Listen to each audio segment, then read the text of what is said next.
우리 중앙지방법원장님, 네. 예. 방금 어느 여당 의원님께서 야당 대표에 대한 공개 재판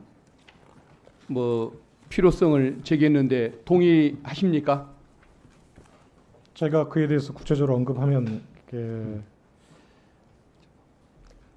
담당 재판부의 관련 결정이 영향을 미칠 우려가 있어서 부적절할 것 알겠습니다. 같습니다. 아마 이명박 전 대통령, 박근혜 전 대통령 사례를 방금 드시는 것 같던데 그 전직 대통령들은 국민 누구나 공감하는 국정농단 사건, 부정부패 사건 아니었습니까?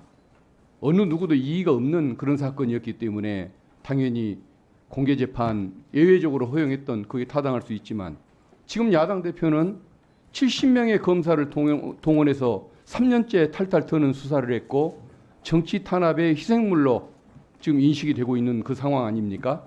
근데 법정에 계속 불려다니면서 법정에 앉아서 재판받고 있는 장면을 노출시키라는 것은 그건 굉장히 인권 침해적인 주장이기 때문에 참 동의하지 못한다는 점을 말씀드리는데 어떻습니까? 예, 계속 말씀드렸듯이 이번 재판장 허가사항이고 재판사항입니다. 알겠습니다. 재판부에서 피고인의 의사를 고려하고 공공이익과 피고인의 사익을 비교 형량해서 잘 판단하실 것으로 생각합니다. 알겠습니다. 네. 그리고 이제 또 재판 지연 문제를 방금 지적을 하시던데 지금 재판이 지연되고 있는 것은 검찰이 수백 명, 한 4,500명 될 겁니다. 합하면 그런 증인들을 계속 제시를 하고 무리한 수사, 무리한 공판 진행을 하다 보니까 증인이 많아서 늦어지는 것이지 지금 국감기간 중에도 성실하게 재판에 임하고 있는 피고인의 탓을 하는 것은 굉장히 책임전가라는 생각이 들기 때문에 국민들의 오해가 없기를 바라는 마음으로 우리 중앙법원장님께 질문을 드렸던 것입니다. 네. 참고해 주십시오. 네, 감사합니다. 우리 수원 고법원장님께 질문을 좀 드리겠습니다. 우리 수원 지법원장님께도 이어질 질문이기 때문에 조금 같이 들어주시면 좋겠습니다. 수원지법 그 1심에서 대북 송금 사건으로 이화영 부지사를 좀 앉아 계십시오. 나중에 제가 요청드리겠습니다. 이화영 그 부지사를 유죄 선고를 했습니다. 그래서 지금은 고법의 항소심에 가 있지 않습니까? 근데 이 사건은 김성태 쌍방울 회장 김성태의 진술이 결정적인 역할을 했던 사안입니다. 근데 유죄가 1심에서 선고된 이후에 법정 밖에서 또는 그 이후에 제시되는 수많은 증거들이 나오고 있습니다.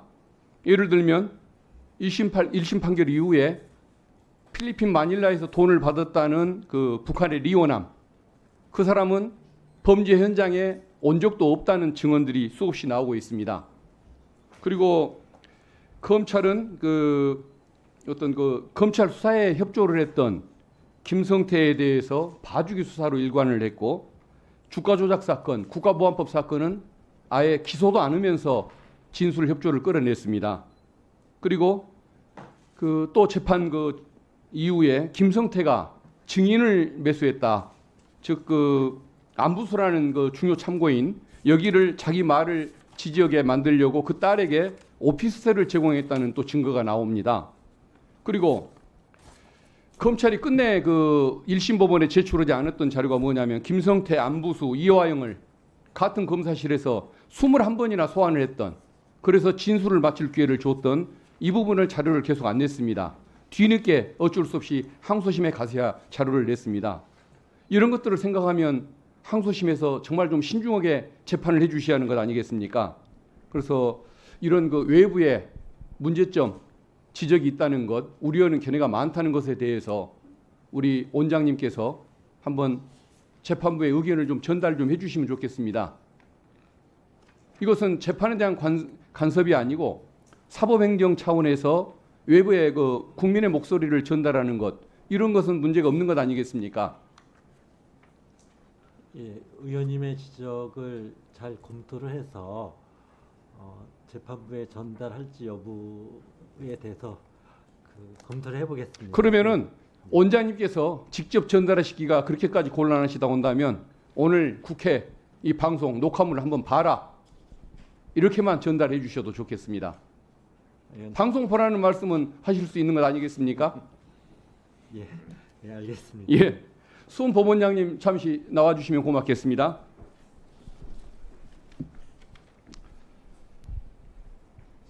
이화영 부지사에 대해서 그 대북 송금 사건 1심 유죄를 선고했던 원심 재판부 수원지법 아닙니까? 예, 그렇습니다. 근데 그분이 또 하필이면 이재명 대표에 대한 사건을 또 맡았습니다.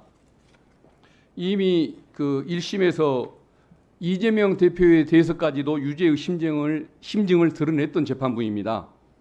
근데 굳이 그 재판부가 계속 재판을 맡겠다고 고집하는 것, 그게 타당한 것인지 모르겠습니다. 어떻게 생각하십니까? 예, 우선 해당 사건은 저희가 임의로 배당한 것이 아니라 사건 배당 시스템으로 전산으로 자동 배당을 했습니다. 그 과정에서 배당권자의 임의성이 개입한 바가 없습니다. 그래서 아까도 말씀드렸지만 지금 관련 법령이나 예규의 공범에 대해서 재판한 경우를 제척 사유나 배당 제외 사유로 명확히 규정하고 있지 않습니다.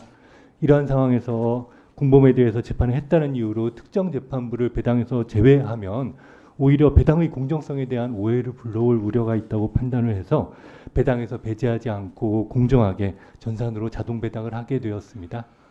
근데 그분이 1심 재판을 한 이후에 아까 제가 수원 고법원장님께 질문 드렸던 것처럼 돈을 받았던 사람이 현장에 있지도 않았던 증거들이 국정원 문건, 통일부 문건, 북한의 공문, 경기도 문건 등에 의해서 나타나고 여러 참고인에 의해서 진술이 되고 있습니다. 그러면은 그것은 그분이 어떤 의도를 가지고 얼마나 정확한 재판하려고 노력했는지는 모르겠지만은 어쨌든 객관적인 자료와 어긋나는 결과인 것이 드러나면서 불신을 초래하고 있는데, 그렇다면 오해를 피하기 위해서라도 재배당을 한번 고려해 줄 만도 한 것 같은데 왜 계속 하신다고 그러는 걸까요? 예, 그 판결 이후에 새로운 증거가 제출됐다면, 말씀해 예, 새로운 증거가 제출됐다면 그 후행 사건에서 해당 재판부가 새로운 증거까지 종합해서 종전 결론에 얽매이지 않고 공정하게 판단하고 예, 심리할 것으로 생각합니다. 진실에 적은 거짓이 아니고 편견이라는 말이 있지 않습니까? 그 정도의 편견을 가지고 있으면 그걸 깨는 것이 얼마나 쉬운 일일지 저는 좀 우려스럽습니다. 어쨌든 그 법적인 회피 사유가 규정에 명백하지 않은 것들도 재배당하는 사례가 좀 있지 않습니까? 오해를 피하기 위해서. 그런 예, 사례들이 있는 통계를 봤는데요. 그런 사유가 없다고는 말씀드리진 못할 것 그러니까 같습니다. 그런 사례가 있는 것을 옛날에 어느 의원님이 제기해서 그런 사례를 봤는데, 이것들도 좀 그런 식으로 재배당을 하는 방안에 대해서 한번 좀 조언을 해주시면 어떨까 싶습니다. 예, 재배당은 원칙적으로 해당 재판장이 재배당을 요구해야 예, 그러면은 검토를 직접 할수 말씀하시기가 곤란하면 이 방송이라도 한번 보도록 그렇게 전달 좀 해주시면 고맙겠습니다. 알겠습니다. 예, 네. 잘 알고 있겠습니다. 예, 지금 수원지법 법원장이십니까? 예, 그렇습니다. 그 박균택 의원님 질의와 무관하게 위원장으로서 한 말씀 좀 드리겠습니다. 잘 들어주시기 바랍니다. 우리가 국민의힘은 어쩔지 모르겠습니다만 많은 국민들께서 검경 수사권 분리, 독립도 얘기하고 또 검사의 수사 기소 분리도 주장을 합니다. 그 이유는 수사, 기소, 재판을 검사가 하면 수사를 한 사람은 기소하고 싶고 기소가 되면 유죄 판결을 받고 싶고 하는 게 인지상정 아니겠습니까? 그래서 그거를 분리하는 것이 민주주의에 맞다 이런 거 아니겠습니까? 큰 틀에서 보면. 그런데 한 사건을 내가 재판을 했어요. 그리고 상대방 피의자 쪽에서는 억울하게 지금 재판을 당했다 이러고 있어요. 근데 그와 유사한 사건을 같은 판사가 판결을 한다면 판사도 신이 아니거든요. 그러면 여러 가지 편견을 가질 수 있고 선입견을 가질 수 있습니다. 저는 그래서 재판에 대한 유불리를 떠나서 이런 경우는 다른 판사가 재판을 하는 것이 맞지 않나 이런 생각이 드는데, 이거는 신급제도하고도 똑같습니다. 예를 들어서 1심 판사가 그 똑같은 사건을 승진의 개념은 아니겠지만 고등법원 판사가 돼가지고 자기가 판결한 걸 똑같이 2심에서 판결한다면 1심과 달리 판결하면 본인이 1심에서 잘못 판결했다는 것을 스스로 인정하는 꼴이 된데 그게 될 수 있겠느냐, 이런 문제가 발생하거든요. 그래서 저는 재판부의 관례나 제도 이런 것도 중요하겠지만 실제로 이런 경우는 실제로 오해 소지도 있기 때문에 그걸 불식시키기 위해서라도 저는 자동 배당됐기 때문에 우리는 할 일 다 했다. 이렇게만 말씀하시기에는 좀 무리가 있는 사안이 아닌가. 저는 그렇게 개인적으로 생각을 합니다. 그래서 이거는 법원에서 잘 스스로 판단해 볼 문제가 아닌가 이런 생각이 들고 이번 사건뿐만 아니라 다른 여타의 사건도 저는 마찬가지라고 생각을 합니다. 컴퓨터로 자동 배당을 했겠죠. 그렇지만 그것이 이런 문제가 있다. 그러면 그거를 다시 수정할 수도 저는 있는 문제다 이렇게 생각을 합니다. 참고해 주시기 바랍니다. 윤준 서울고등법원 원장님, 만약에 고등학교 선생님이 있습니다. 근데 수능시험 감독관에 이제 들어갑니다. 자동 배정을 했어요. 근데 하필이면 그 본인의 딸인 아들이 시험 보는 교실에 자동 배정이 됐습니다. 시험 감독관으로. 그러면 자동 배당됐으니까 나는 아무 문제 없다. 내가 내 딸인 아들이 시험 보는 그 교실에 가서 시험 감독관을 하겠다. 그러면 의심의 여지, 오해 소지가 있습니까? 없습니까? 오해 소지가 있을 수 있습니다. 네, 그렇습니다. 그러니까 이 수원지법에서 자동 배당했다고 그것이 모든 것에 방패가 될 수 없고 맞는 키가 될 수는 없습니다. 저는 이것은 상식적인 문제이고 인지상정의 문제이다. 저는 그렇게 생각을 합니다. 참고하셨으면 좋겠습니다. 제가 인지상정, 상식을 제가 얘기하는 겁니다. 박준태 우리 의원님은 국민의힘 의원님 중에서 비교적 건강한 상식을 가진 분으로 생각하고 있습니다. 잠시 감사를 중지하였다가 2시 30분에 감사를 계속하도록 하겠습니다. 감사 중지를 선포합니다.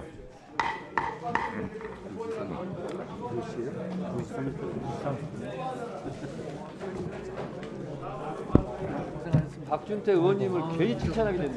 만약 윤석열 대통령이 탄핵이 된다면 어디로 돈이 몰리게 될까요? 이런 뉴스들을 보시면서 동시에 부자가 될 수 있다면 믿으실 건가요? 지갑에 단돈 10,000원이라도 있고 시사정치에 관심이 있으신 분들이라면 지금 당장 돈을 벌 결심을 하셔야 합니다. 정치 뉴스를 꾸준하게 잘 챙겨보는 것만으로도 돈을 벌 기회가 있고 또 이미 큰 돈을 버는 사람들이 있죠. 이 사람들의 차이점은 뉴스를 단순히 뉴스로만 보는 게 아니라 실제로 어떤 종목들에 큰 영향을 미치게 되고 그렇다면 어디에 투자를 해야 돈이 몰리게 되는지 알고 있습니다. 월급만으로는 절대 채울 수 없는 부를 축적하고 있는 것인데요. 얼마 전 한강 작가가 한국인 최초로 노벨상을 받았다는 것을 구독자 여러분들 모두 아는 사실일 겁니다. 이때 부자들은 재빠르게 노벨상 수혜주 종목들을 찾았고 그 결과 예스24라는 종목이 순식간에 2연상을 하며 200% 가까이 오르게 되었죠. 저희 구독자 여러분들은 이미 다들 아시겠지만 이 예스24 종목은 저희가 정확히 어느 가격에 매수해야 하는지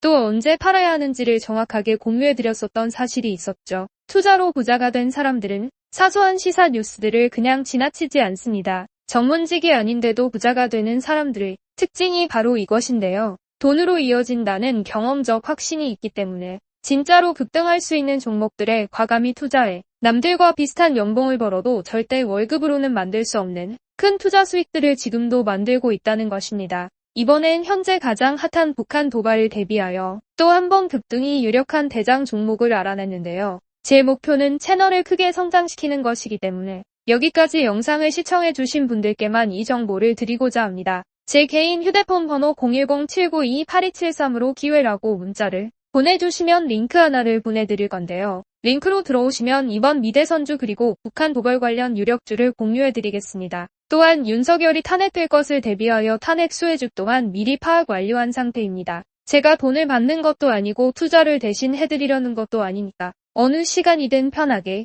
문자 한번 주시면 되겠습니다. 단돈 10,000원으로라도 시작해야 하는 게 투자와 재테크죠. 수익을 보시게 될 여러분들께 제가 바라는 것은 딱 하나입니다. 지금처럼 제 채널의 구독과 좋아요를 눌러주시고 새로운 영상을 만들 때마다 시청을 해주시면 됩니다.